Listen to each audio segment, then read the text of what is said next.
you're going to eat or what you're going to wear. ఏమి తిందుమా ఏమి ధరించుకుందుమా అని వాటిని గురించి చింతించవద్దు.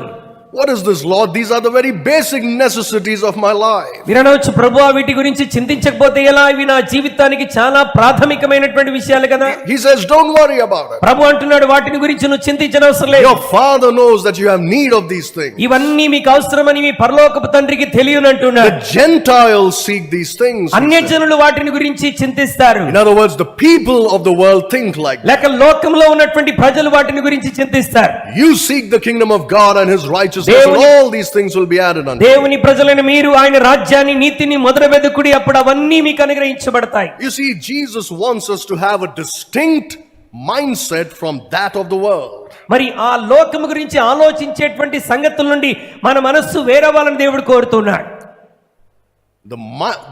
The mentality of the world is worldly.